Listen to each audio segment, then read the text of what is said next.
In 2019, Uber made an interesting statement. The statement was in an S1, a mandatory document for companies going public. It offers the first detailed look at their finances, and it's Uber's opportunity to convince the public why they should invest with it. If you read through it, you'll see big plans for driverless cars. You'll see profit and loss statements. Dive into the risk section, and it's more than a warning about potential pitfalls. If you look closely, you'll find Uber's plan to make profit, hidden in plain sight.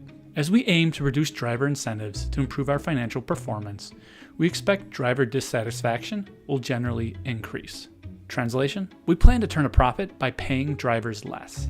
In 2023, it finally happened. After losing $33 billion, Uber turned an operating profit for the first time in company history. The stock price doubled. This milestone made headlines, and management took a victory lap. It's the amalgamation of a ton of work, and we plan to be profitable for, every quarter going forward. Management said the profit came from diversifying into food delivery and freight. They dropped some buzzwords about innovation and efficiency, but there's a growing chorus of major business school professors who have a much more simpler explanation, one that calls back to Uber's original stock filing. Those profits came directly from a driver's cut of each ride. So who's right?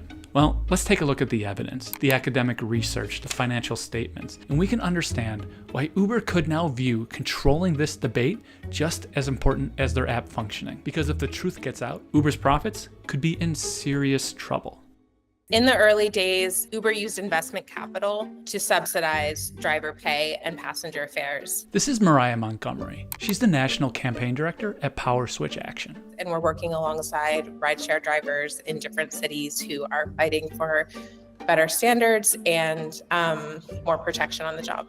When the company started, Uber lost money on every ride. Your ride was cheaper and the driver made more because investors subsidized everything. Some analysts believe that investors paid for 40% of every ride because they were trying to capture what they call a liquidity network effect. Basically, they were trying to build a big network full of riders and drivers, and it worked. But now that the company is public, their demand isn't for scale, it's for profit.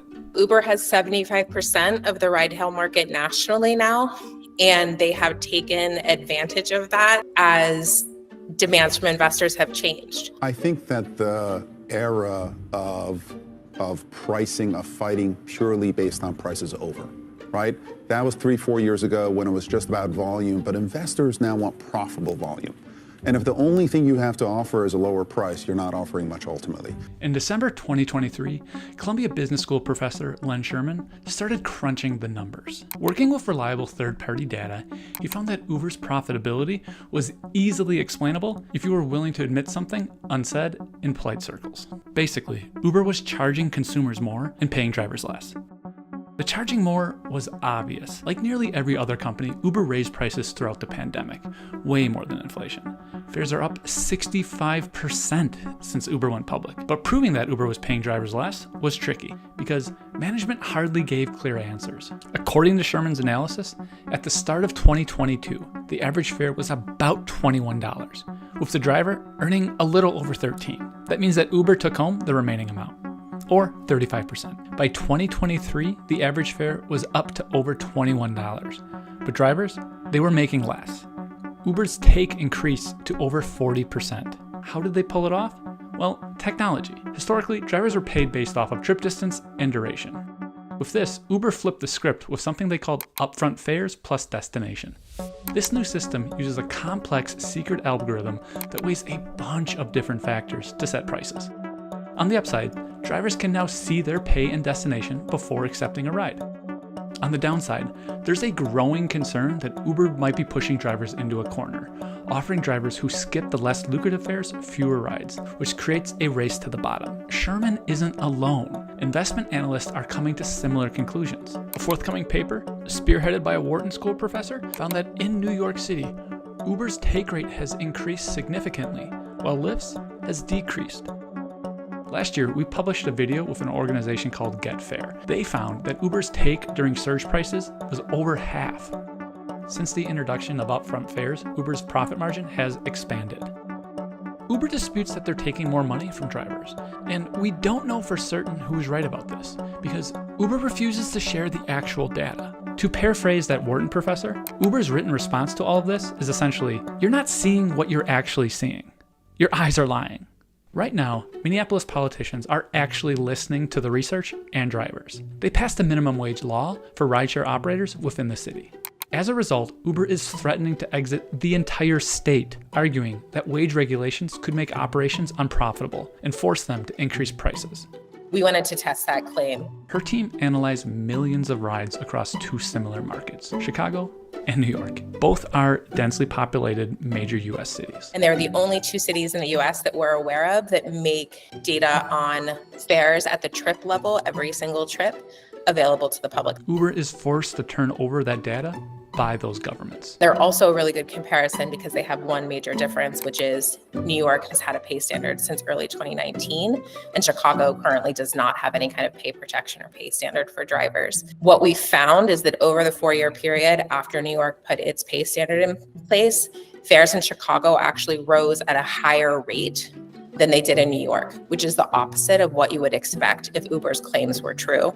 This isn't the first time that Uber has misled the public about their business. A whistleblower revealed that when Uber was expanding across Europe, they paid economists to produce research praising the company.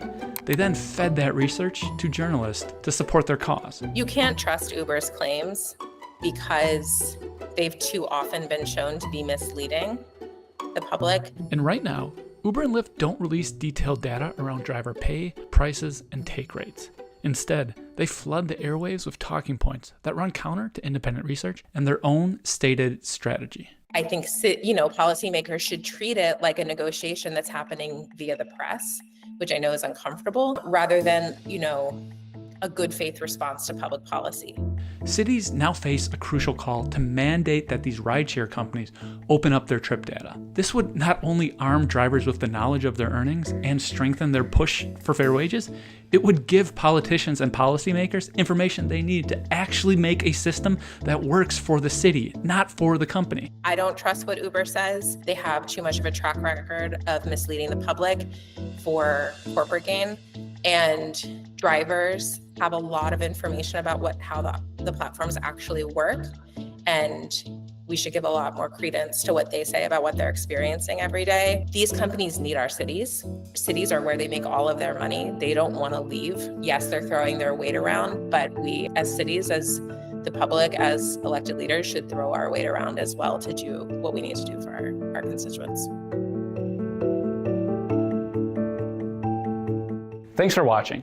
Be sure to like and subscribe to our channel. If you have ideas for stories you want us to uncover next, please drop them in the comments below.